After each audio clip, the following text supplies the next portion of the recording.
하나님은 창조주 하나님이십니다. 이 개념은 우리 그리스도인들이라면 너무 중요한 개념입니다. 그러므로 성경의 제일 첫 번째 구절 창세기 1장 1절에 하나님이 천지를 창조하셨다고 분명하게 선포하고 계십니다. 그렇기 때문에 인간을 포함하여 이 세상 모든 만물의 주님 그리고 주인이 되신다고 말씀드렸습니다. 하나님의 주권, 하나님에 대한 일 등 하나님에 관한 그 어떤 속성을 이야기하는 그 가운데 가장 앞서야 될 개념이 바로 이 하나님은 창조주 하나님이시라는 그 개념입니다. 그래야 이제 이 이후에 하나님의 사랑과 은혜도 바르게 이해할 수 있습니다. 이것이 복음의 시작이라고 말씀드렸습니다. 그런데 이 창조주 개념이 어느 때부터인지 교회에서 잘 이야기되고 있지 않다고도 제가 말씀드렸습니다. 자, 하나님이 창조주 하나님이신데 죄가 뭐라고 그랬죠? 우리 죄. 하나님이 세상을 이처럼 사랑하사 어떤 세상입니까? 예, 죄된 세상입니다. 죄된 세상. 우리를 포함합니다. 죄에는 두 가지가 있다고 그랬습니다. 두 가지. 첫 번째, the sin, 근본적인 죄, 원죄라고 합니다. 하나님이 창조주 하나님이시고 그분이 주인이신데 바로 인간이 내가 주인이 되어서 삶을 살아가는 것. 그것이 근본적인 죄, 원죄라고 말씀을 드렸습니다. 나의 인생을 창조하는 주인이 내가 되는 겁니다. 내가 주인 되어서 내가 내 인생을 만들어가는 겁니다. 가정도 그렇고 비즈니스, 사업도 그렇고 일도 그렇고 내 건강도 그렇고 모든 것을 그리고 저 같은 목사라면은 목회를 내가 주인 되어서 만약에 한다면 그것은 하나님을 대적하는 가장 무서운 죄, 근본적인 죄가 된다는 것입니다. 여러분 세상에 그 어떤 죄보다 그 어떤 무서운 죄보다 이 죄가 가장 크고 중하고 무서운 죄입니다. 왜냐? 이 원죄, 근본적인 죄 때문에 지옥불에 떨어지기 때문입니다. 다른 죄들은 다 용서받을 수 있습니다. 그런데 이 죄, 근본적인 죄를 회개하지 않으면 절대 용서받지 못합니다. 우리가 회개해야 할 죄가 바로 이 근본적인 죄를 구원받을 수 있다고 했습니다. 자, 그리고 신즈, 죄악들, 내가 주인 되어서 살아가는 죄, the sin, 근본적인 죄로 말미암아 신즈, 이 죄악들이 발생된다고 말씀드렸습니다. 자, 우리가 생각하는 그 도덕적이고 윤리적인 죄, 이런 것들을 범하면 안 돼 하며 여러분들이 손가락질하는 그런 사람들의 죄악들, the sin, 인간이 주인 되어서 살았던 근본적인 이 the sin, 원죄의 결과일 뿐입니다. 결과, 죄악들은. 자, 물론 둘 다 회개해야 되지만 순서가 중요하다고 말씀드렸습니다. 순서가 근본적인 죄가 근본적인 죄, the sin, 그 죄를 먼저 회개해야 되는 겁니다. 그리고 sins, 죄악들, 그 다음에 회개합니다. 이 근본적인 죄의 결과를 회개해서 구원받는 게 아니고 내가 주인 되었던 그 근본적인 죄를 회개해야 하는 겁니다. 이 죄를 회개하지 않는 사람들이 생각보다 많습니다. 여러분, 이 죄를 인정하고 회개하는 그런 사람들은 이 죄악들을 가지고 나는 너보다 낫다라는 그런 기준으로 생각하지 않습니다. 그 세상의 기준은 이 죄악들을 가지고 높고 낮음을 만듭니다. 그 덜 심각한 죄악들, 더 심각한 죄악들. 자, 그렇지만 하나님은 그 죄악들을 기준으로 보는 게 아니고 더 신, 근본적인 죄, 이 기준으로 하나님은 보는 겁니다. 자, 그것을 죄로 인정하는 사람들은 여러분 뭐라고 어떻다고요? 겸손하다고 말씀드렸습니다. 내가 주인 되어서 살아가도 도덕적이고 윤리적인 죄악들을 범하는 사람들도 있고 세상에서 인정받으면서 잘 살 수도 있다고 말씀을 드렸습니다. 심지어 그 교회 안에서도 종교적인 열심을 할 수도 있습니다. 내가 주인 되어서 뭐 목사, 집사, 장로 이렇게 하면서 자기가 주인 되어서도 열심히 교회 봉사생활 잘할 수 있습니다. 내가 주인 되어서 살아가는 사람들은 도덕적이고 윤리적인 죄악들을 범하는 여러분들이 손가락질하는 그런 사람들과 별반 차이 없는 동일한 죄인입니다.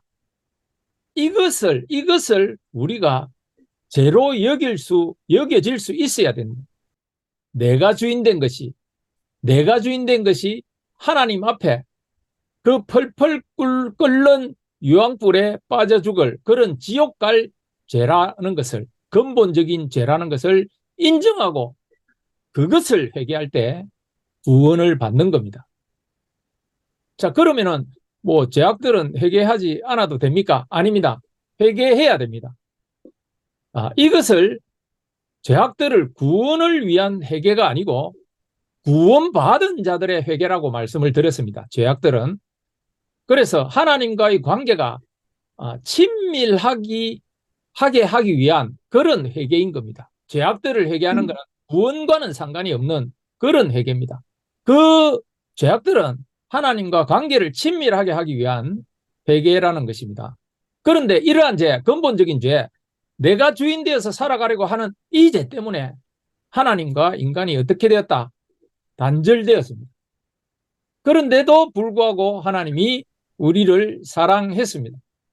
자, 여러분, 하나님이 사랑하는 방법은 우리가 생각하는 인간적인 그런 사랑이 아니고 두 가지로 사랑했다고 그랬습니다. 뭐였습니까? 예, 십자가와 부활이라고 말씀드렸습니다. 자, 십자가는 어떤 의미가 있다고 말씀드렸습니까? 자, 십자가 하면은 툭 튀어나오는 말, 단번에 영원히 우리의 죄를 속죄한 사건이라고 말씀드렸습니다. 이 십자가에는 하나님의 은혜와 공의가 한 번에 이루어진 겁니다. 자, 그러면 부활은 뭘까요? 부활. 그분이 부활했다는 말은 그분이 누구라는 거예요? 예. 창조주 하나님이라는 겁니다. 인간은 부활할 수 없습니다. 하나님만이 부활할 수 있는데 예수님이 부활하셨다는 말은 그분이 하나님이신데 하나님은 우리가 뭐라고요? 어떤 하나님이냐? 하나님은 창조주 하나님. 그 어떠한 개념보다 가장 중요하고 가장 우선시해야 되는 그 개념, 창조주 하나님입니다. 예수님이 창조주 하나님이랍니다. 그러므로 부활했다는 의미가 뭡니까? 예수님이 하나님, 예수님이 주님이라는 겁니다. 그런데 이 개념도 어느 순간 희미해졌습니다. 우리 한국 교회에서 이 개념도 희미해져 가고 있습니다. 그냥 부활하면은 부활절에만 한번 강조하는 일들이 되어버린 겁니다. 자기들도 모르게. 여러분, 복음에서 이 주님, 이 주인이라는 개념은 매우 중요합니다. 이게 희미해지면 안 됩니다. 하나님이 우리를 사랑했던 그 방법은 십자가와 부활을 통해서 우리를 사랑하신 겁니다. 그것이 나의 믿음으로 실체적으로 고백될 때 우리에게 뭐가 주어지는 겁니까? 그렇죠. 구원입니다. 구원. 십자가와 부활. 이게 복음의 내용의 핵심입니다. 자, 우리가 교리적으로 쭉 알아봤는데 오늘 이제 회개가 끝나면은 교리 마지막 시간입니다. 그래서 지금쯤은 여러분들이 이제 복음을 텍스트적으로 한번 정리해 봐야 될 것 같습니다. 여러분, 복음이 뭡니까? 자, 제가 지금 이야기하는 것을 여러분들이 꼭 기억해야 됩니다. 예수 그리스도가 십자가에 돌아가심으로 우리의 죄를 용서한 유일한 구원자이며 그분이 부활하셔서 우리의 삶과 생명의 주인 되신 것. 이것을 믿을 때 영원한 생명, 즉 구원을 주는 것, 이게 복음입니다. 여러분 이거 무조건 암기하고 기억하셔야 됩니다. 이게 텍스트적으로라도 머릿속에 박혀 있어야 됩니다. 이제 툭 치면 나와야 됩니다. 툭 치면 나와야 됩니다. 묵상하고 또 묵상해야 되는 겁니다. 자, 다시 한 번 더 말씀드리겠습니다.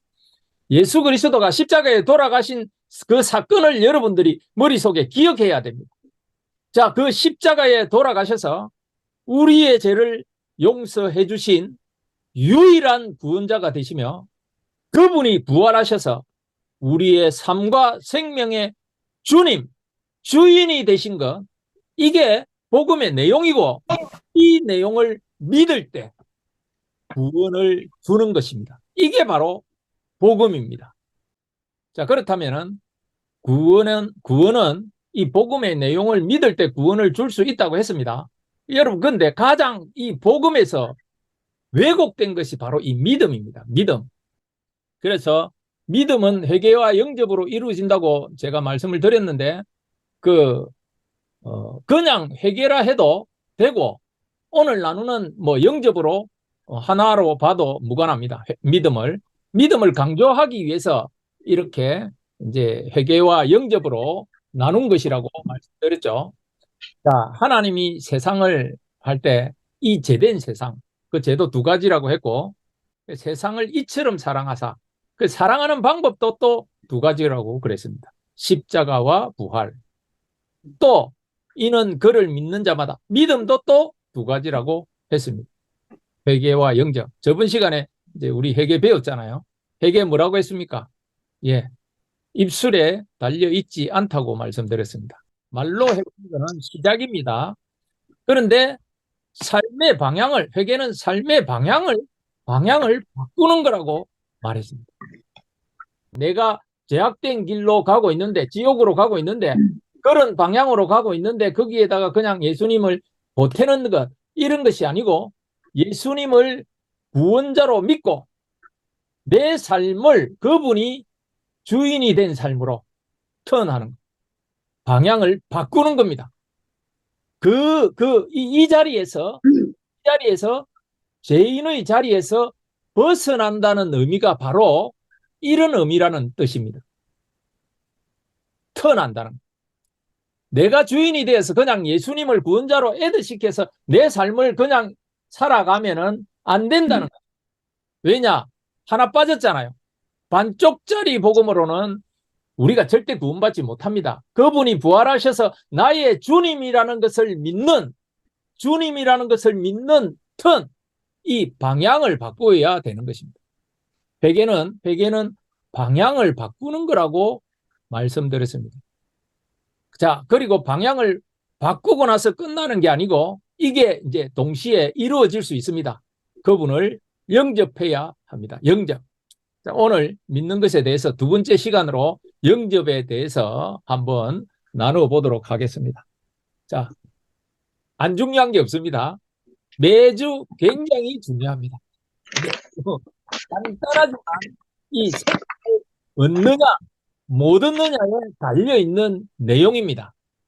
자, 여러분 들어가는 질문하겠습니다.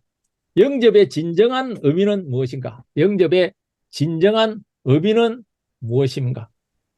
자, 두 번째, 예수님을 영접할 때 어떤 분으로 영접해야 하는가? 어떤 분으로 영접해야 하는가? 굉장히 중요합니다. 자, 영접의 의미, 예수님을 믿는다는 것은 예수님을 뭐라고요? 영접하는 것이다. 자, 영접이 바로 믿는 것이라고 성경은 밝혀주고 있습니다. 요한복음 1장 12절, 영접하는 자, 곧 그 이름을 믿는 자들에게는 하나님의 자녀가 되는 권세를 주셨으니, 영접하는 것, 곧 그 이름을 믿는 것이다 라고 예수님이 직접 말씀하셨습니다. 그냥 지식적으로 아는 것이 아니라 영접을 해야 한다고 분명히 말해주고 있습니다. 그냥 믿습니다라고 말로만 끝내면은 믿는 것이 아닙니다. 여러분, 영접은 제가 원어를 써서 죄송한데 파라람바노라는 헬라어로 파라람바노로 갑니다. 근데 원래 의미는 전통적으로 보면은 무엇을 취하다라는 의미로 많이 사용되어졌습니다. 그런데 성경 전체에서는 어떤 특별한 목적으로 한쪽으로 이렇게 데리고 오다는 그런 의미로 많이 사용되고 있습니다. 이것을 특별히 어떤 사람을 초대하는 것이라고 우리가 의역할 수 있습니다. 여러분 이제 배우셨겠지만은 손님을 초대하는 의미가 있다고 그렇게 배우셨을 것입니다. 그래서 여러분 이제 집에 사람을 초대하면은 어떻게 하십니까? 그 사람 혼자 두고 여러분 하고 싶은 것들 막 이렇게 합니까? 그렇게 하지 않잖아요. 자, 초대하면 그 사람이 좋아하는 뭐 음식을 준비하고 또 뭐 좀 세밀하게 하면 그 사람이 좋아하는 음악을 알아서 그 음악을 또 틀어주고 또 그 사람과 대화도 하고 그 사람을 서브해야 하는 겁니다. 언제까지? 그 사람이 돌아갈 때까지, 떠나갈 때까지. 예수님을 영접한다는 것은 예수님을 내 삶 가운데 우리 집에 초대하는 것처럼 내 삶 가운데 초대하는 겁니다. 함께 하도록 초대하는 겁니다. 사람을 손님으로 초대할 때의 태도가 바로 영접이라는 의미입니다. 자, 예수님 초대하시면 여러분들이 예수님을 초대하면 예수님 언제까지 계세요? 여러분 가운데 언제까지 함께 계시나요? 예, 영원토록 함께 하십니다. 그럼 어떻게 됩니까? 영접이라는 말은 영원토록 그분에 맞도록 내 삶을 맞춰가는 겁니다.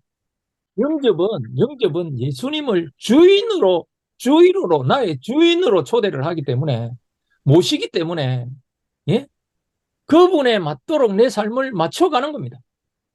그것도 누가 시켜서가 아니고 나의 자유의지로 그분이 나를 마음대로 조정해서 그렇게 하는 것이 아니고 내가 그분을 주인으로 의지적으로 맞춰 살아가는 겁니다. 그 결단이 영접입니다. 그 결단이 바로 믿는 것입니다. 두 번째는 단지 하나님을 인정하고 믿는 것이 아니라 나의 삶 전체로 예수님을 받아들이는 겁니다. 성경은 영접이라고 할 때 절대 말로만 입술로만 끝나는 것을 의미하지 않습니다. 그래서 마음으로 자 우리 이제 뒤에 배우겠지만은 마음으로 믿는다. 이 말이 무슨 의미입니까? 입술에 달려 있지 않다는 겁니다. 말에 달려 있지 않다는 겁니다. 마음으로 믿어야 영접하는 것입니다. 요한계시록 3장 20절 한번 보겠습니다. 볼지어다 내가 문 밖에 서서 두드리노니 누구든지 내 음성을 듣고 문을 열면 내가 그에게로 들어가 그로 더불어 먹고 그는 나로 더불어 먹으리라. 중요한 단어가 몇 가지 있습니다. 자, 여러분 다 아시는 말씀입니다. 누구든지 누구 예외가 없습니다. 어떤 사람이라도 어떤 거각무도한 사람이라도 상관없습니다. 어제까지 거각무도하게 살았어도 아무런 상관없습니다. 지금 이 순간에 이 순간에 영접 하나님의 말씀 복음을 듣고 그게 이제 음성을 듣는 겁니다. 듣고 문을 열면 그게 초대하는 겁니다. 내 마음속에 초대하는 겁니다. 내 마음의 문을 열면 그게 예수님을 초대하는 겁니다. 예수님을 초대해서 또 어떻게 해요? 예. 더불어 먹고 그는 나로 더불어 먹으리라. 함께 살아간다는 것입니다. 함께 살아간다는 겁니다. 삶을 얘기하는 겁니다. 삶을 함께 한다는 것입니다. 그분을 초대해서 그분과 더불어 살아가기로 결단하는 것. 그분을 누구로? 나의 구원자이자 주님을 더불어 살아가기로 결단하는 것이 바로 영접이라는 것입니다. 자, 그냥 믿습니다. 뭐 그래 놓고 더불어 살아가지는 안 하고 내가 주인 돼서 내 혼자만 살아가는 것은 영접이 아닙니다. 예, 아닙니다. 그냥 애들 시켜놓고 내가 원하는 그 방식대로 살아가는 거예요. 그러면은 그게 초대하는 겁니까? 초대하는 거 아닙니다. 더불어 살아가야 됩니다. 더불어 주님과 함께 더불어 이 방향으로 살아가야 되는 것입니다.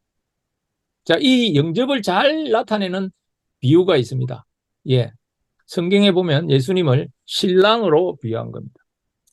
자, 여러분, 결혼하면 더불어 함께 살아가야 되는 거잖아요. 그죠? 같이 살아가는데 내 혼자만, 내가 하고 싶은 것만 마음대로 하고 살아가면 됩니까? 안 됩니다. 이 개념입니다. 이 개념이 바로 영접. 이게 믿음이라는 것을 반드시 여러분들이 기억해야 합니다. 자, 데살로니가전서 5장 10절. 예수께서 우리를 위하여 죽으사 우리로 하여금 깨어 있든지 자든지 자기와 함께 살게 하려 하셨느니라. 깨어 있든지 자든지. 예수님을 영접하면 여러분 깨어 있든지 자든지 그분은 여러분과 함께 영원히 하시는 겁니다. 그런데 예수님이 우리를 위해서 뭐요? 죽었어. 죽은 이유가 뭐라고 돼 있습니까? 예, 함께 살게 하려 하셨느니라. 함께 살게 하려 하셨느니라. 이 개념인 겁니다. 살게 하는 겁니다. 더불어 함께 살기로 결단하는 것이 바로 영접입니다. 제가 저번에 말씀드린 적이 한번 있는 걸로 기억합니다. 성경 전체 내용의 핵심은 하나님께서 우리에게, 나에게, 너 나를 초대해서 나와 함께 살아가지 않겠니? 라고 하시는 하나님의 프로포즈라고 제가 말씀드린 기억이 있는 것 같습니다. 이 개념 여러분 기억하십시오. 자, 베드로 4장 1절에서 2절. 그리스도께서 이미 육체의 고난을 받으셨으니 너희도 같은 마음으로 갑옷을 삼으라. 이는 육체의 고난을 받은 자는 죄를 거쳤음이라. 그 후로는 다시 사람의 정욕을 따르지 않고 하나님의 뜻을 따라 육체의 남은 때를 살게 하려 함이라. 여러분, 예수님이 십자가에서 육체의 고난을 받으셨던 이유는 예수님을 믿고 난 후 나머지 육체의 나머지 삶은 여러분의 뜻이 아니라 하나님의 뜻에 따라 하나님의 뜻에 맞도록 여러분의 삶을 살게 하려 함이라. 조금 전 위에 그 데살로니가 5장 10절에서도 살게 하려 하셨느니라. 하나님의 뜻을 따라 살도록 만들기 위함이라는 겁니다. 자, 고린도서 5장 15절에서 17절. 그가 모든 사람을 대신하여 죽으심은 살아있는 자들로 하여금 다시는 그들 자신을 위하여 살지 않고 오직 그들을 대신하여 죽었다가 다시 살아나신 이를 위하여 살게 하려 함이라. 그러므로 우리가 이제부터는 어떤 사람도 육신을 따라 알지 아니하노라. 비록 우리가 그리스도도 육신을 따라 알았으나 이제부터는 그같이 알지 아니하노라. 그런즉 누구든지 그리스도 안에 있으면 새로운 피조물이라. 이전 것은 지나갔으니 보라 새 것이 되었도다. 여러분, 이 말씀이 많은 사람들이 오해하고 있는 말씀이기도 합니다. 그래서 웬만한 분들은 이 말씀을 또 암기하고 있습니다. 17절 말씀 아시죠? 그런즉 누구든지 그리스도 안에 있으면 새로운 피조물이라. 여러분, 여기에 나오는 새로운 피조물을 여러분은 혹시 어떤 개념으로 이해하고 계시는지요? 이런 개념 혹시 아닙니까?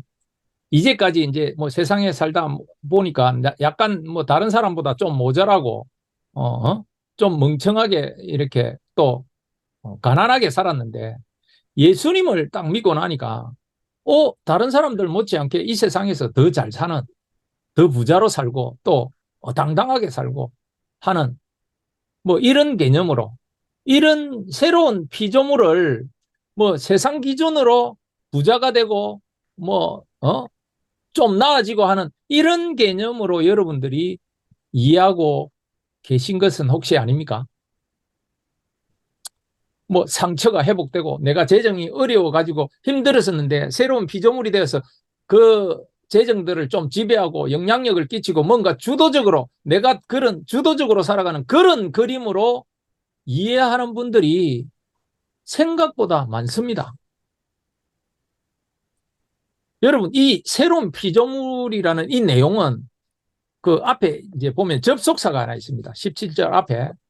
성경은 이제 접속사가 굉장히 중요한데 그런 적이라고 되어 있잖아요. 그런 적. 그러니까 그런 적이라고 했으니까 그 내용이 어디 그 앞에 있습니다. 앞에. 그 17절의 내용은 결과입니다. 결과. 원인과 내용은 그 앞에 있습니다. 그런 적 했기 때문에. 여러분, 우리 앞에 한번 읽어볼까요? 5장 15절, 15절, 15절. 5장 15절. 15절, 쭉 읽어보면은, 그가 모든 사람을 대신하여 죽으심은 살아있는 자들로 하여금 다시는 그들 자신을 위하여 살지 않고 오직 그들을 대신하여 죽었다가 다시 살아나신 이를 위하여 살게 하려 함이라. 그죠? 살게 하려 함이라. 16절. 그러므로 우리가 이제부터는 어떤 사람도 육신을 따라 알지 아니하노라. 비록 우리가 그리스도도 육신을 따라 알았으나 이제부터는 그같이 알지 아니하노라. 어떤 개념입니까? 나를 위해서 살지 않고 오직 그들을 대신하여 죽었다가 다시 살아나신 예수님을 위하여 사는 사람. 예? 이 사람이 바로 새로운 피조물이라는 것입니다. 육신에 따라서 판단하지 않고 이제는 그 주인 하나님의 뜻에 따라서 모든 삶을 살아가는 사람들. 이 사람들이 바로 새로운 피조물입니다. 다르게 말하면 더 잘 살고 더 부자로 살고 이런 것이 아니라 어떻게 보면은 더 잘 죽는 사람, 더 잘 죽는 사람을 의미하는 것입니다. 이 새로운 피조물이. 뭐 새로운 피조물이 됐다고 해서 뭐 더 능동적이고 빠릿빠릿하고 이런 사람이 된다는 게 아닙니다. 오히려 하나님이 보시기에는 더 피동적이고 수동적인 사람이 되는 겁니다.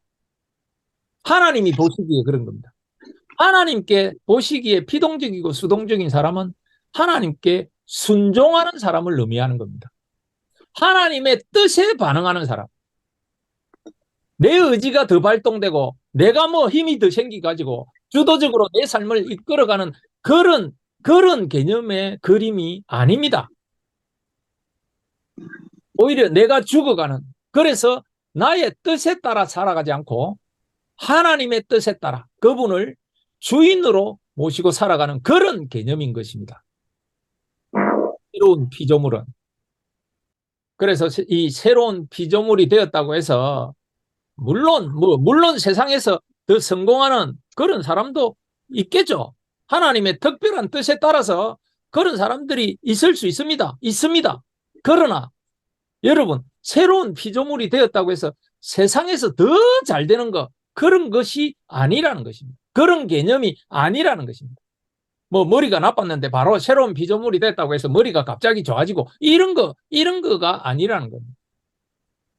하나님 그 머리 그냥 있는 그대로 그 머리를 주신 것입니다. 여러분 토기장이 개념 아시죠? 토기장이는 마음대로 이런 거로 저런 거로 질거로 근거로 다 만들 수 있습니다. 자, 그러하듯이 하나님이 우리를 그렇게 빚어 만든 거예요. 내 있는 그대로.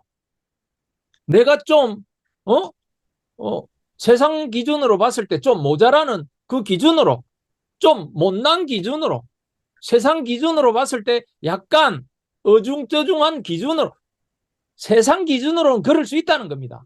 그렇게 만들어 놓으신 거예요. 그런데 저를 포함해서 이 머리로, 저도 머리 좋은 편은 아닌데, 그런데 그 머리로 살아가지만, 이 능력으로 살아가지만, 그 능력, 그 머리로 하나님을 위해서 살아가는 것. 나를 죽이고 그분의 뜻에 따라서 살아가는 것. 이게 바로 새로운 피조물인 것입니다. 이 세상에서 뭔가 새로운 내가 피조물이 됐다. 뭔가 내가 더 주도적으로 성공하면서 능동적으로 이렇게 살아가는 개념이 아니라는 겁니다. 오히려 죽어가는 것을, 내가 죽어가는 그런 거, 내가 낮아지는 것들을 받아들이는 겁니다. 나의 상황, 나의 모습, 그것을 그분의 주권자의 뜻으로 받아들이고 그 상황, 그 모습 그대로 자족하고 나의 것을 내려놓고 그분을 위해서 살아가는 것. 이게 바로 새로운 피조물입니다. 자, 근데 이 고린도후서 5장 17절 말씀만 딱 떼어가지고 뭔가 회복되고 이 땅에서 뭔가 잘 되고 완전히 문제가 해결되는 그런 개념으로 가는 것은 물론 그런 결과적으로 그렇게 될 수는 있습니다. 될 수도 있습니다. 그러나 이 말씀을 그런 식으로 해석하는 것은 잘못된 해석이라고 말씀드리는 것입니다. 그렇게 해석하면 안 된다는 것입니다. 이렇게 해야 됩니다. 이렇게 5장 17절 그 말씀을 얘기하면서 여러분 죽으십시오. 낮아지십시오. 더 죽어야 됩니다. 더 내려놔야 됩니다. 더 낮아져야 됩니다. 이렇게 말씀하는 게 성경적으로 맞는 이야기인 것입니다. 자, 여러분 새로운 피조물로 여러분이 살아가야 되는 겁니다. 5장 15절에 그 마지막 구절 뭐라고 되어 있습니까? 살게 하려 함이라. 영접이 바로 되면은 살아갑니다. 영접 자체가 그분과 예수님과 더불어 살아가기로 결단한 거기 때문입니다. 자, 갈라디아서 2장 20절. 이 갈라디아서 2장 20절은 이 구절은 고린도후서 5장 17절과 동일한 말씀입니다. 내가 그리스도와 함께 십자가에 못 박혔나니 그런즉 이제는 내가 사는 것이 아니요 오직 내 안에 그리스도께서 사시는 것이라. 이제 내가 육체 가운데 사는 것은 나를 사랑하사 나를 위하여 자기 자신을 버리신 하나님의 아들을 믿는 믿음 안에서 사는 것이라. 믿음 안에서 사는 것이라. 십자가에 못 박혔나니 예수님을 믿는다는 것은 내가 죽고 예수님을 주인으로 인정하면서 사는 결단입니다. 예수님을 믿는다는 것은 내가 죽기로 하고 그분을 위해서 살기로 결단하는 것입니다. 이 결단이 안 됐으면 구원받았다고 하면 안 됩니다. 이 결단이 안 되었으면서도 불구하고 구원받았다고 착각하는 분들이 생각보다 많습니다. 죽어야 됩니다, 여러분. 내가 죽어야 되는 결단입니다. 믿음은, 회개는, 영접은 내가 죽어야 되는 결단입니다. 그 결단은 내가 없고 내가 죽었고 그분 예수 그리스도를 주인으로 살겠다고 결단하는 것, 그분과 함께 살기로 결단하는 것이 바로 영접, 그것이 바로 믿는 것입니다. 빌립보서 1장 20절 21절. 예. 나의 간절한 기대와 소망을 따라 아무 일에든지 부끄러워하지 아니하고 지금도 전과 같이 온전히 담대하여 살든지 죽든지 내 몸에서 그리스도가 존귀하게 되게 하려 하나니 이는 내게 사는 것이 그리스도니 죽는 것도 유익함이라. 여러분, 빌립보서 1장 20절 21절 제가 한 번 더 읽겠습니다. 나의 간절한 기대와 소망을 따라 아무 일에든지 부끄러워하지 아니하고 지금도 전과 같이 온전히 담대하여 살든지 죽든지 내 몸에서 그리스도가 존귀하게 되게 하려 하는 이는 내게 사는 것이 그리스도니 죽는 것도 유익함이라. 여러분, 이게 영접한 사람, 믿는 자의 고백입니다. 나의 간절한 기대와 소망. 여러분, 그 희망과 소망이 다른 거는 아시죠? 희망은 뭡니까? 그냥 바라는 겁니다. 그런데 소망은 그 진리, 확실한 사실인 이 진리를 근거해서 기다리는 겁니다. 소망은 기다리는 겁니다. 희망을 품으면 안 됩니다. 소망을 품어야 되는 것입니다. 소망은 기다리면 되거든요. 기다리면 됩니다.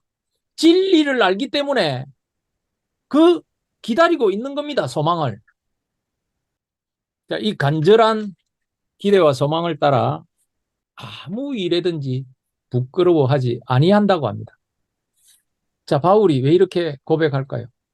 바울이 무엇을 부끄러워하지 않는답니까? 아무 일, 아무 일. 세상 사람들 기준으로 보기에는 바울의 삶은 부끄러운 삶일 수 있기 때문입니다.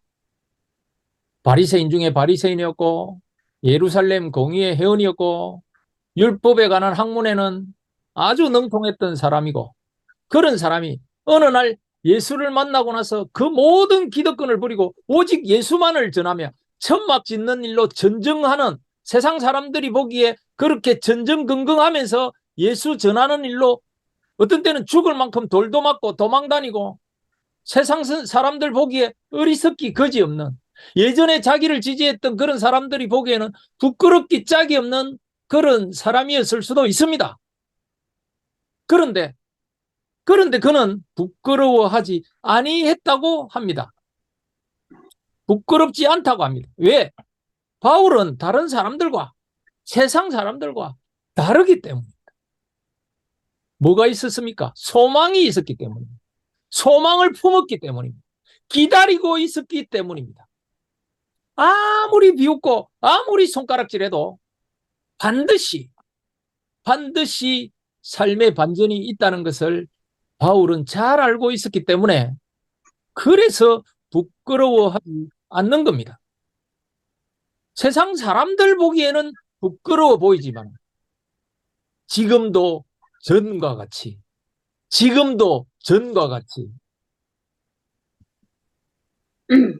박 목사님 이 단어 너무 멋있다고 했지 않습니까? 저도 너무 이 단어가 너무 멋있습니다. 지금도 전과 같이 바울의 삶이 이 단어에 다 투영되어 있습니다. 전과 같이. 오늘만 그렇게 살았다는 게 아니고 예수님을 믿을 때부터 지금까지 전처럼 지금도 그렇게 살고 있다는 겁니다. 과거에도 그렇게 살았고 지금도 그렇게 살고 앞으로도 그렇게 살겠다는 겁니다. 부끄럽지 않게 모든 일에 부끄럽다고 생각하지 않고 사는 겁니다.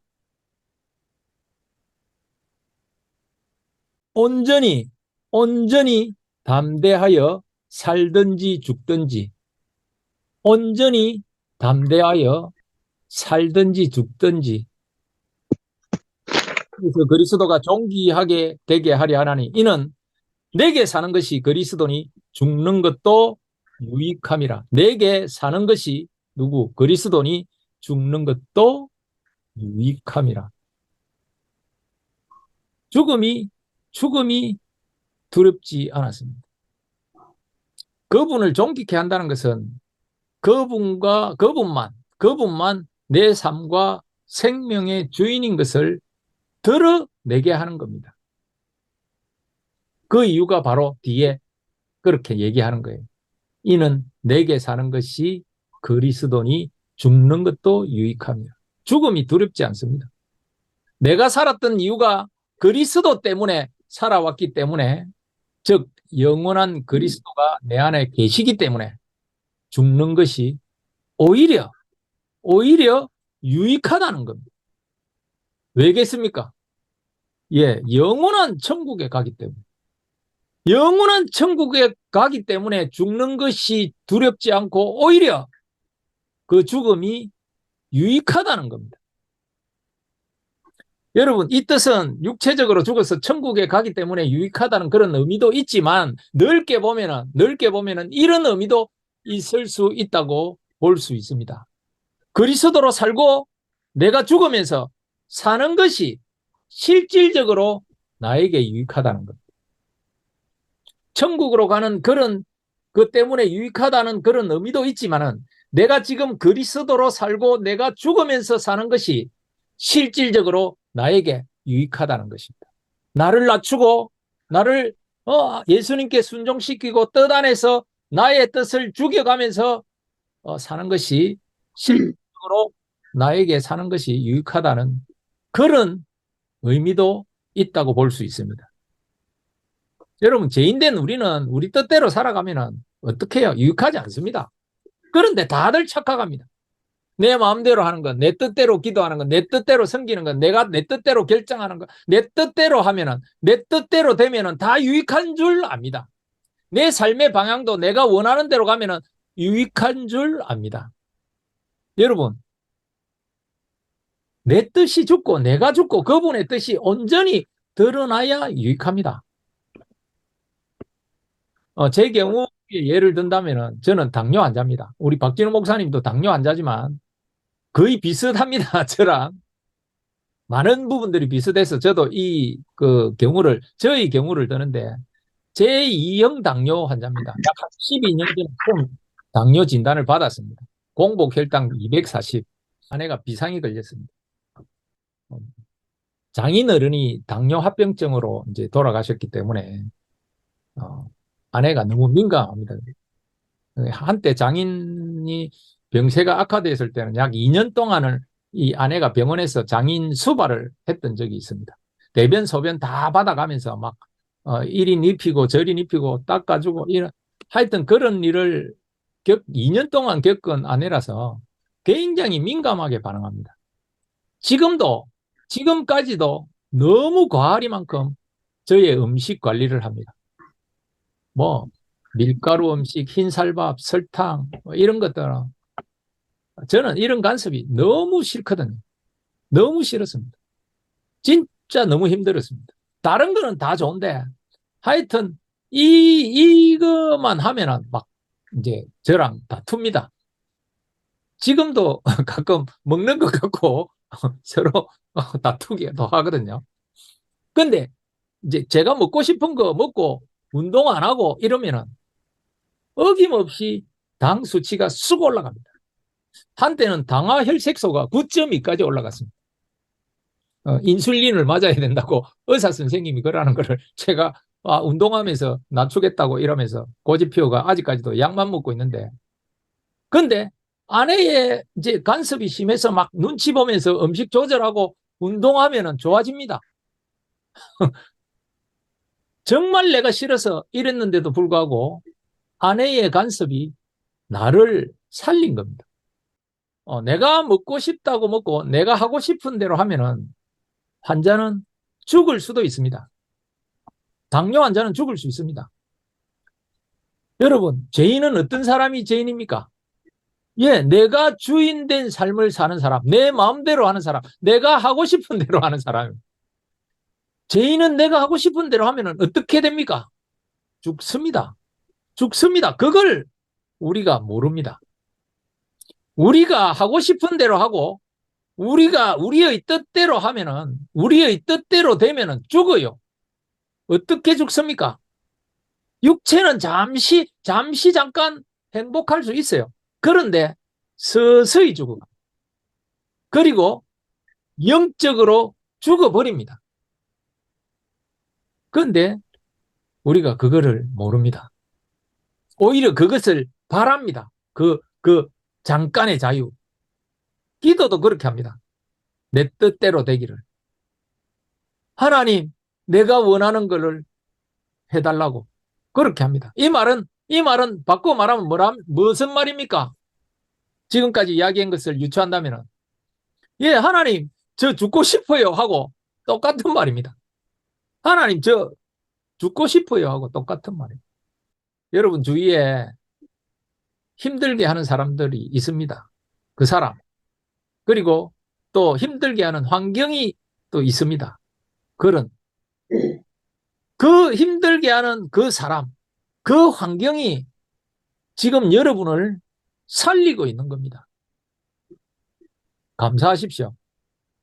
여러분이 눈치 보는 그 사람 때문에, 여러분이 싫어하는 그 사람 때문에, 내가 저 사람 때문에 진짜 너무 힘들다.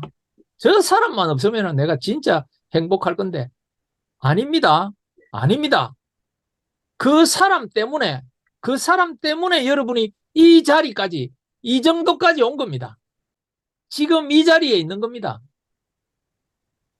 하나님과의 관계가 똑같습니다. 똑같습니다.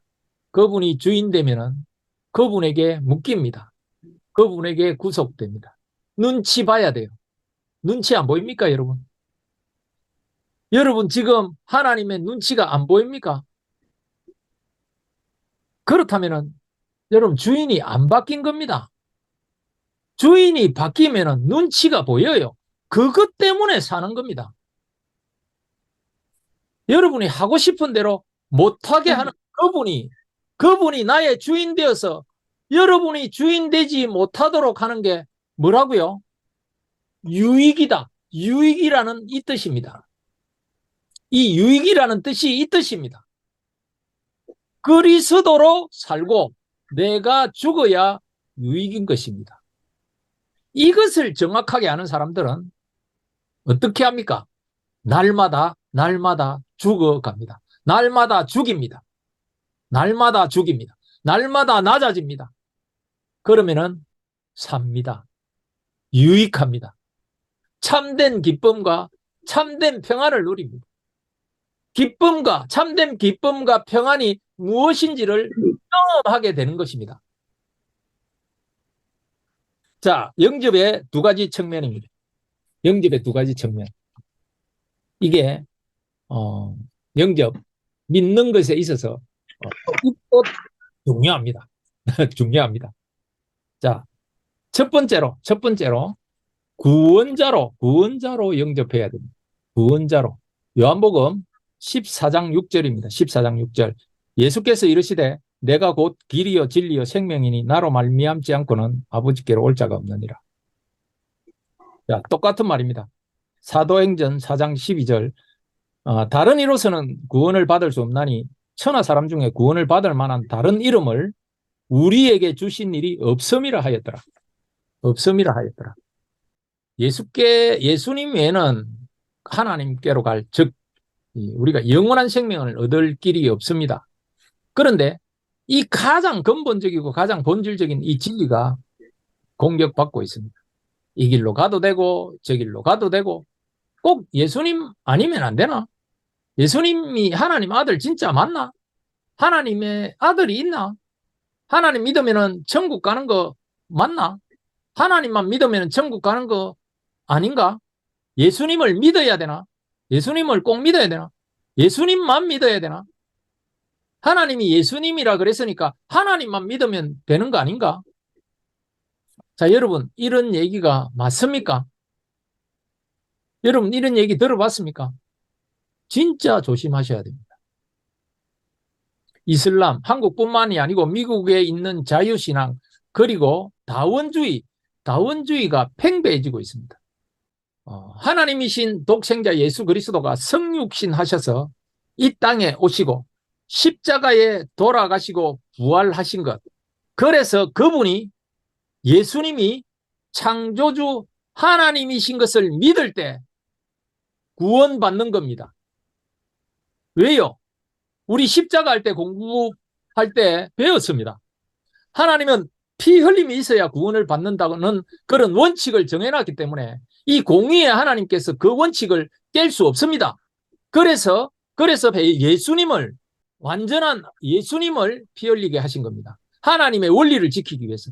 그리고 영원한 속죄를 하려면 이 영원한 하나님이신 그분이 돌아가셔야 하기 때문에 완전한 예수님을 보내신 겁니다. 그래서 십자가에 못 박혀서 피를 흘리게 하신 겁니다.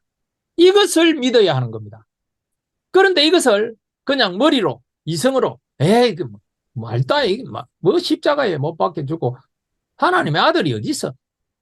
이렇게 하는 순간부터 믿음이 사라집니다. 어느 순간부터 믿음이 사라집니다. 자, 성경은 분명히 밝혀 얘기했습니다. 예수 그리스도를 믿는 믿음만 구원받습니다. 예수 그리스도를 믿는 믿음만 구원받습니다. 예수님만 길입니다. 예수님만 구원받는 유일한 이름입니다. 이것을 믿어야 하는 겁니다. 여러분, 이게 아주 당연한 것 같잖아요. 그런데 생각보다 이것도 공격 많이 받습니다. 예수님이 십자가에 돌아가셔서 우리의 유일한 구원자 되신 것을 첫 번째로 믿어야 합니다. 그분을 유일한 구원자로 믿어야 합니다. 자, 두 번째, 주인으로 영접해야 합니다. 이것도 거의 사단이 따발총, 폭탄 수준으로 공격을 합니다. 주인으로 영접하는 겁니다. 로마서 14장 7절에서 9절 이렇게 이야기합니다. 우리 중에 누구든지 자기를 위하여 사는 자가 없고 자기를 위하여 죽는 자도 없도다. 우리가 살아도 주를 위하여 살고 죽어도 주를 위하여 죽나니 그러므로 사나 죽으나 우리가 주의 것이로다. 이를 위하여 그리스도께서 죽었다가 다시 살아나셨으니 곧 죽은 자와 산 자의 주가 되려 하심이라. 주가 되려 하심이라. 하나님 쪽에서 우리에게 복음을 주신 이유가 뭐라고 말씀했습니까? 제가 말씀드렸습니다. 자, 이 부분을 여러분들이 잘 모르고 계신 분들이 많기 때문에 지금 이 시간에 꼭 인지해 주셨으면 좋겠습니다. 우리 새로운 삶을 들으시는 분은 이 부분, 예수께서 죽었다가 이제 다시 살아나셨잖아요. 그런데 우리에게 그 복음을 주신 이유가 여러분들 뭐라고 생각합니까? 구원받기 위해서, 여러분 구원해주기 위해서요. 창세기 1장 1절의 회복이라고 그랬습니다. 창세기 1장 1절의 회복. 그분이 창조주 되심, 주님 되심을 회복하는 것입니다. 주가 되려 하심. 하나님만이 주님이 되기 위함인 것입니다. 예수 그리스도가 주님 되시기 위함인 것입니다. 그러므로 구원은 우리에게 가장 큰 복인 것 맞습니다. 맞습니다. 그런데 그것은 복음의 목적이 아닙니다. 하나님이 주시는 목적이 무엇입니까? 뭐죠? 예수님이 주가 되기 위함인 것입니다. 그 결과로 구원이 주어진 겁니다. 그분을 나의 주인으로 영접할 때, 우리의 주인으로 영접할 때 우리의 가장 복된 복인 그 구원이 주어지는 겁니다. 기억하십시오. 복음의 목적은 여러분의 구원이 아닙니다. 그 구원을 내 중심으로 이렇게 내 생각대로 구원을 애드시키면 안 됩니다. 나의 은혜로만 가져오면 안 된다는 겁니다. 그렇게 믿으라고 준 거 아닙니다. 복음을. 여러분들이 행복하게 하기 위해서, 여러분들이 이 땅에 천국 가는 것을 기뻐하기 위해서 그것 때문에 복음을 준 게 아닙니다. 그분, 예수 그리스도가 주가 되게 하기 위한 겁니다. 복음은. 그분이 주가 되게 하기 위한 것입니다. 복음은. 여러분, 구약에 보면은 이스라엘 백성을 이제 출애굽합니다. 하나님께서. 그것을 신학자들이 뭐 구원의 여정이라고 이렇게 이야기합니다. 많이. 근데 하나님이 이스라엘 백성을 출애굽할 때 그 목적이 출애굽하는 자체가 목적이었습니까? 아니잖아요.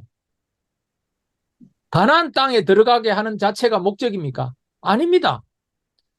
가나안 땅에 들어가서 거기서 하나님의 자녀로 살아가도록 하는 게 목적인 겁니다. 하나님의 자녀로 살아가도록. 출애굽 자체가 목적이 아니고 가나안에 들어가는 것이 목적이 아니고 우리도 구원 자체가 목적이 되면은 안 된다는 것입니다.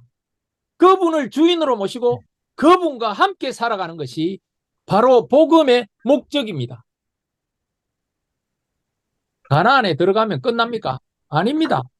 하나님의 목적은 출애굽에서 가나안에 들어가서 여러분 사사기에 보면은 가나안에 들어가서 그들이 정말 하나님 나라에서 살아갔습니까? 누리면서? 아닙니다. 똑같이 넘어지고 헤매고 합니다. 하나님은 가나안에 들어가는 게 끝이 아니고 그 목적은 출애굽에서 가나안에 들어가 하나님이 주인된 삶으로 살아가게 하는 것이 목적이었던 것입니다.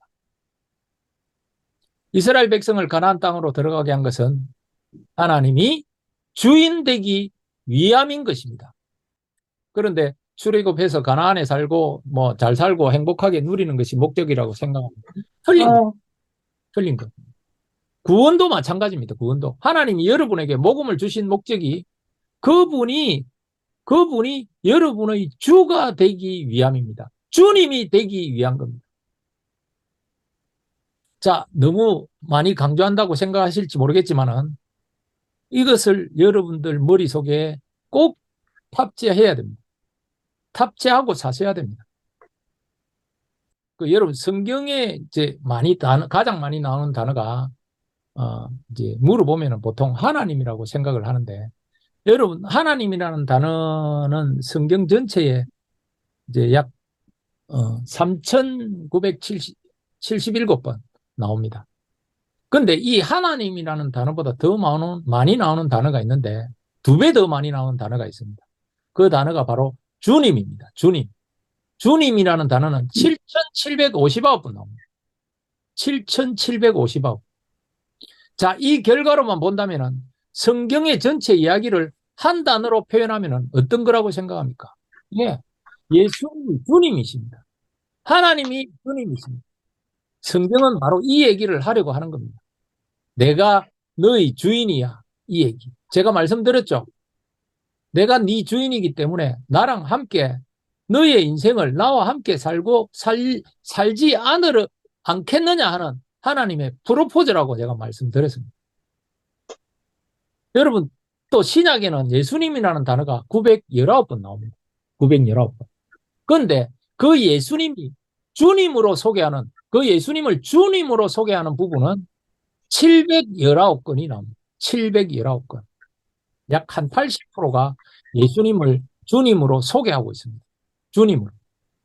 성경이 이렇게 주님, 예수님이 주님이라고 하는데, 여러분은 지금 네가 주인이다, 네가 주인이라고 여러분 알게 모르게 가르침을 받고 있는 겁니다. 예를 들까요? 기도를 통해서, 심지어 11조 통해서, 봉사를 통해서, 예배를 통해서, 말씀 성경 공부를 통해서 여러분들이 주인이라고 가르침 받고 있지 않나요? 안 그렇습니까? 나의 은혜, 나의 상처, 나의 변화, 내 삶, 내 사업, 내 가족, 내 미래, 나의 아픔, 이런 거가 중요하지 않다는 얘기가 절대 아닙니다. 그런 것들을 갖고 힘들고 기도 제목 나누는 거, 왜? 우리가 연약하기 때문에 나누어야 하고 나눌 수 있습니다. 나누어야 됩니다. 그런데 왜 나누는지 알고 나누어야 하는 것이, 왜 그것을 나누는지 알고 나누어야 그것이 바른 이해가 된다는 겁니다. 그런데 많은 신앙이라고 표방하면서 하는 종교활동을 하는, 그런 종교활동을 통해 내가 주인 되도록 만드는 것. 너무 제가 적나라하게 표현해서 그렇지, 자, 이것을 굉장히 은혜스럽게 표현할 수 있습니다. 아주 세련되게 표현할 수 있잖아요. 이렇게 기도하면, 여러분 기도하시면 여러분들의 삶이 변화될 것입니다. 아픔이 회복될 것입니다. 이거 틀렸다는 말 아닙니다. 잘못된 거 아닙니다. 여러분, 이것은 결과입니다. 결과이기 때문에 이야기를 해도 되고 안 해도 됩니다. 안 해도 되잖아요. 이 얘기보다 우리가 무슨 얘기를 많이 해야 됩니까? 예수님은 당신의 주인이십니다. 예수님이 당신의 주님입니다. 당신의 주인입니다. 예수님이 이 얘기를 예배 때마다, 성경 공부할 때마다, 우리가 기도할 때마다 하고 듣고 인정해야 되는데, 이 얘기는 안 합니다. 그냥 거의 안 하고 거의 안 듣고, 예수님이 여러분을 도와줄 것입니다. 기도하면 다 잘 될 겁니다. 더 잘 살도록 해줄 겁니다. 아픔이 회복될 겁니다. 거의 이런 얘기가 주가 되고 있어요. 거기에는 참된 하나님의 역사가 없습니다. 여러분, 힘든 얘기 좀 하겠습니다. 여러분이 가지고 있는, 여러분이 지금 받고 있는 고난은 받아들일 수 있어야 합니다. 그냥 바꾸려고 하기 전에, 더 고난을 바꾸려고 하기 전에 그것을 받아들이는 믿음이 먼저입니다. 그게 먼저입니다. 상처가 여전히 아플 수 있습니다. 구원받아도.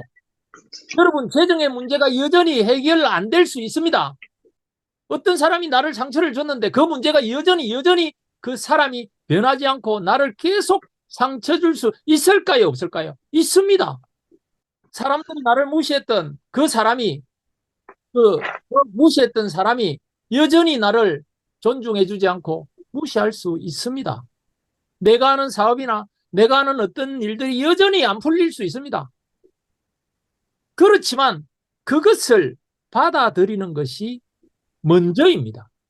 그것을 수용할 수 있는 그릇으로 만드는 믿음, 이것이 먼저입니다. 그것이 그분을 주인으로 영접한 사람의 바른 태도인 것입니다.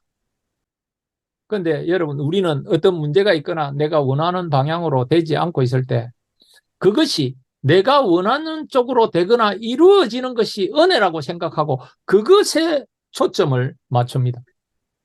예, 혹여 바뀔 수도 있습니다. 잘 될 수도 있습니다. 그런데 반복됩니다. 반복. 거기에는 참된 하나님의 역사가 없다는 것입니다. 여러분, 계속 질문을 하십시오. 내 삶의 주인이 누구인가? 나는 이 문제를 왜 해결해야 되는가? 나는 여기서 그분을 정말 주인으로 인정하고 있는가? 그렇기 때문에 예수 믿는 것은 좁은 길, 반드시 고난이 있는 겁니다. 고난이 있습니다. 편한 길 아닙니다. 좁고 협착합니다. 그래서 그런지 이 길을 가려고 하는 사람들이 많이 없습니다. 전부 다 넓은 길, 내 뜻대로 되는 거. 내가 좀 더 주인이 돼서 누릴 수 있는 그 길을 하나님이 나를 도와주셔서 이루어지면은 그냥 은혜라고 이야기하는 그 복음에 이미 우리가 젖어 있습니다. 여러분, 이 복음, 그 가짜 복음을 떨쳐버리지 않는 이상 여러분이 정말 경험하고 싶어하는 하나님의 역사는 경험하지 못합니다. 하나님을 지니처럼은 경험할 수는 있을 수 있겠습니다만은, 하지만 그분이 주인 되심을 경험할 수는 없습니다.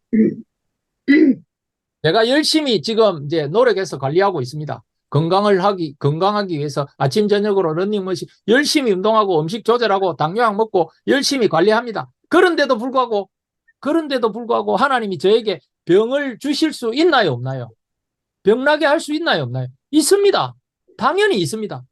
그것을 당연하게 받아들일 수 있는 믿음 안에서 제가 운동을 해야 되는 겁니다. 제가 약을 먹어야 됩니다. 제가 식이요법을 해야 되는 겁니다. 내가 할 수 있는 최선을 다하지만은 그 결과는 나에게 있지 않다는 그 믿음. 그 믿음을 바탕으로 내가 하는 그 모든 일, 운동하는 거, 건강해지는 거, 그게 의미가 있는 것이지. 내 삶의 주인이 누구인가? 나는 이 문제를 왜 해결을 해야 되는가? 나는 여기에서 그분을 정말 주인으로 인정하고 있는가? 그것을 질문하지 않고 내가 회복되는 거에만, 내가 건강해지는 거에 대해만 집중해서 운동하고 있다면, 식이요법을 하고 있다면 그것은 잘못된 태도라는 것입니다. 그런데 이런 태도가 자칭 그리스도인들에게라고 하는 사람들에게 많이 있다는 것입니다. 사도행전 2장 36절, 그런즉 이스라엘 온 집은 확실히 알지니 너희가 십자가에 못 박은 이 예수를 하나님이 주와 그리스도가 되게 하셨느니라. 확실히 알아야 됩니다. 예수님이 주님과 그리스도가 되셨습니다. 그분은 구원자, 그리스도가 구원자입니다. 구원자와 주님이십니다. 확실히 알아야 됩니다. 확실하게. 사도행전 16장 31절, 주 예수를 믿어라. 너와 내 집이 구원을 얻으리라.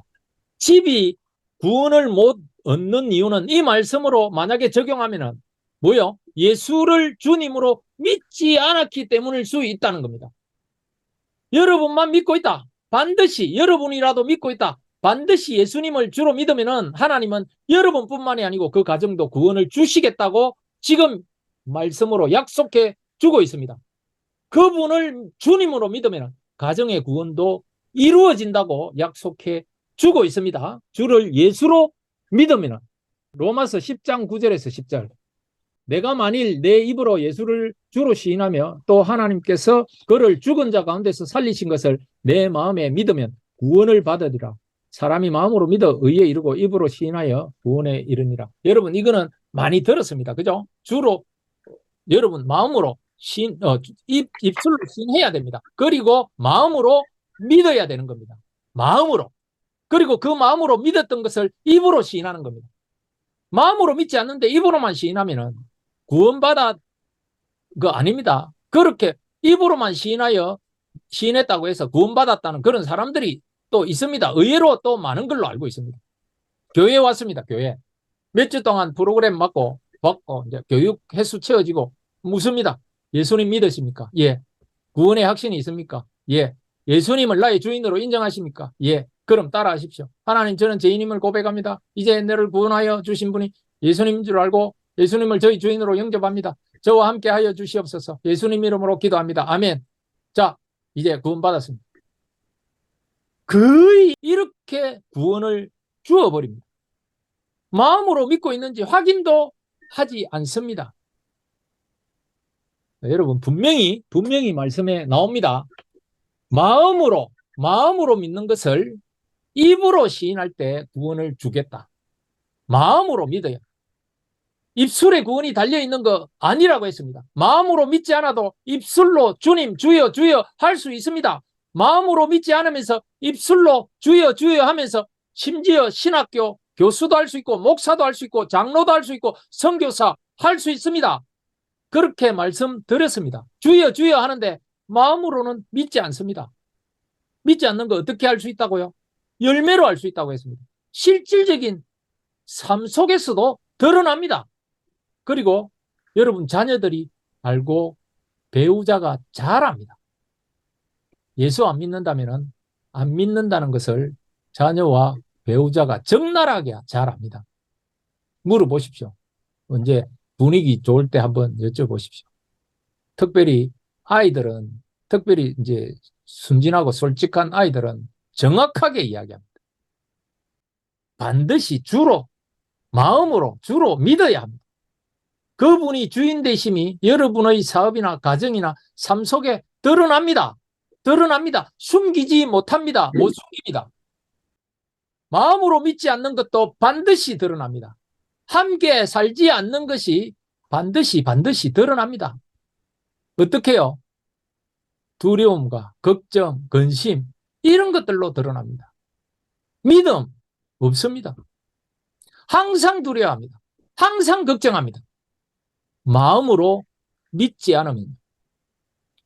자, 고린도전서 12장 3절. 그러므로 내가 너희에게 알리노니 하나님의 영으로 말하는 자는 누구든지 예수를 저주할 자라 하지 아니하고 또 성령으로 하지 아니하고는 누구든지 예수를 주시라 할 수 없느니라. 주님이라고 하는 것은 여러분의 의지로 된 것이 아니고 성령께서 주라고 고백하게 만든다는 겁니다. 그러므로 그것이 은혜라고 고백하는 겁니다. 그것을 은혜라고 하는 겁니다. 여러분, 그러므로 우리를 긍휼히 여겨달라고 기도에 들어가야 합니다. 하나님, 제가 주님을 믿게 도와주십시오. 불쌍히 여겨주십시오. 그 믿음 역시 하나님이 주시는 것입니다. 라고 기도해야 됩니다. 자, 베드로전서 3장 15절. 너희 마음에 그리스도를 주로 삼아 거룩하게 하고 너희 속에 있는 소망에 관한 이유를 묻는 자에게 대답할 것을 항상 준비하되 온유와 두려움으로 하고. 자, 항상 준비되어 있어야 합니다. 항상. 이 삶을 사는 자에게, 이 복음으로 사는 자에게는 준비될 수밖에 없습니다. 그 얘기, 이 얘기만, 복음, 이 얘기만 나올 수밖에 없습니다. 복음의 얘기, 하나님의 얘기, 그분의 구원의 감격과 감사 얘기, 그분과 더불어 살아갔던 얘기, 이 얘기가 나올 수밖에 없습니다. 물론 이렇게 질문할 수 있습니다. 힘들 때, 어려울 때. 예, 물론 힘들고 어렵고 정말 우리가 상상할 수 없는 고난에 다쳤을 때 조금 주춤할 수 있습니다. 주춤할 수 있고 어떨 때는 좀 신앙이 침체될 수 있습니다. 저도 그랬습니다. 교회 다니면서 신앙이 답보 상태에 있고 침체될 수 있었습니다. 그런 거 부정하는 거 아닙니다. 매일 그렇게 복음 안에서 막 매일 감사하고 이렇게만 살 수 있다고 제가 얘기하는 게 아니고, 여러분 그런 그 안에서도 압니다. 침체되고 어렵고 주춤할 수 있는 그 상황 안에서도 압니다. 그게 그 믿음 안에서 침체되어 있는 건지 아니면 믿음 자체가 흔들려서 없어져 버리는 건지 압니다. 그래서 내 안에 그분을 주인으로 살아갔던 사람들은 항상 준비가 되어 있습니다. 왜냐? 영접. 그분과 함께 살아가잖아요. 영접은 그분을 믿는 것은 그분과 더불어 살아가는 결단이기 때문에 그분과 더불어 살아갔던 얘기들이 준비되어질 수밖에 없습니다. 근데 교회 나눔 저도 얼마 전에 무슨 나눔 갔는데 앉아서 이야기하면 어떤 맛집이 더 맛있고 이 음식이 어떻고 어떤 드라마가 재밌고 어떤 옷이 어떻고 이건 니한테 잘 어울리고 어떤 것에 놀러 갔는데 진짜 좋더라. 어떤 여행 갔는 얘기하고 여러분 이 얘기 모임에서 하지 말라는 거 아니잖아요. 그런 거 하지 말라는 거 아닙니다. 그런데 그 얘기만 하고 그것도 이제 교회 모임인데 교회의 교인들 그리스도인들의 모임인데 자기가 구원받았다고 또 신앙을 갖고 있다는 그런 모임인데 그 얘기만 하고 하나님 얘기하면은 갑자기 설렁해집니다. 왜 그렇겠습니까? 예, 더불어 살아간 적이 없습니다. 더불어 살아간 적이 없기 때문에 어쩌면은 한 번도 예수님과 함께 더불어 살아간 적이 없을 수 있기 때문입니다. 그냥 종교적으로 교회에서 교회 생활, 종교 생활, 저번에 누가 그러더라고. 교회 동창회? 그런 거 했을 수 있기 때문입니다. 더불어 사는 사람들은, 더불어 살기로 영접한 사람들은 반드시 그분과 더불어 살아갔던 얘기가 있습니다. 더불어 살아가면서 오는 그런 고난과 그분과 더불어 살만해서 그 고난을 이기게 됐던 이야기, 고난의 얘기들이 있습니다. 그것을 빼고 고난만 얘기하지 않습니다. 그분과 더불어 살았던 그 삶 안에서 고난의 얘기가 있는 겁니다. 고난의 뜻, 내가 이 삶을 왜 살아가야 되는지에 대한 그런 얘기가 있습니다. 근데 그런 거는 없고 그냥 이것을 해달라고 하는 거, 해결해달라고 하는 거, 해결. 그것은 신앙이 아닌 겁니다. 여러분 영접하셔야 됩니다. 영접. 그분은 유일한 구원을 줄 수 있는 유일한 구원자이며 그분은 부활하셔서 내 삶의 어떠한 상황도 마음대로 하실 수 있는 주님이시다. 고난도 주실 수 있고 죽음도 주실 수 있고 망하게도 할 수 있고 상처도 받게 할 수 있고 내 삶을 여전히 힘들게 할 수도 있는 주권을 가진 주님이시다라는 것을 영접하는 것입니다. 그러면 여러분 두려움이 있을까요? 있을까요? 그렇게 영접하는 우리를 자녀로 아버지의 마음으로 대하십니다. 이것을 경험할 때 은혜가 달라집니다. 은혜가 달라진다니까요. 마땅히 내가 나를 마음대로 하나님이 하실 수 있는데 그럼에도 불구하고 이 자리에 있도록 하시는 은혜, 힘들지만 숨쉬게 하는 은혜, 오늘을 살게 하는 은혜, 아프지만 병들었지만 힘들었지만 상황이 너무나 힘들고 고단하지만 숨쉬고 오늘을 깨어나게 하시는 은혜, 이 은혜가 발견되어집니다. 그분을 주인으로 영접할 때 이게 마땅히 내가 누릴 거라고 생각했던 그 모든 것들이 은혜로 바뀝니다. 은혜로. 이게 신앙입니다. 신앙. 그래서 그 길 갑니다. 그 길. 그 길을 갑니다.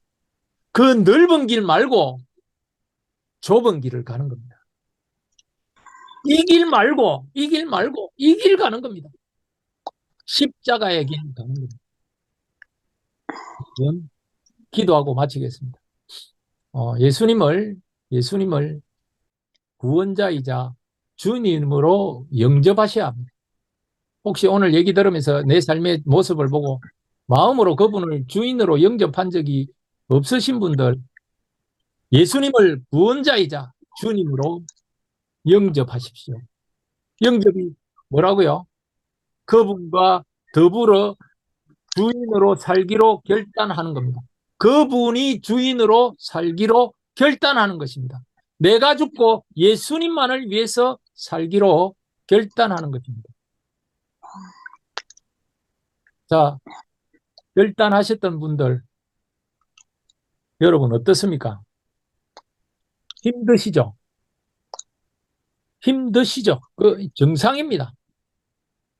그런데 괜찮습니다. 우리 이 자리에 있잖아요. 그 힘든 고난이, 여러분, 그 힘든 고난, 그것 때문에 이 자리에 하나님과 관계하고 있습니다. 하나님과 함께하고 있습니다. 고난이 없으면은, 이거 마음대로 내 뜻대로 되는 것이 행복인 줄 알고 착각하면서 우리가 살았을 거예요. 고난이 축복입니다. 자, 그것을 받아들일 수 있는 믿음 우리에게 달라고 우리 한 1분간 기도하고 마치도록 하겠습니다.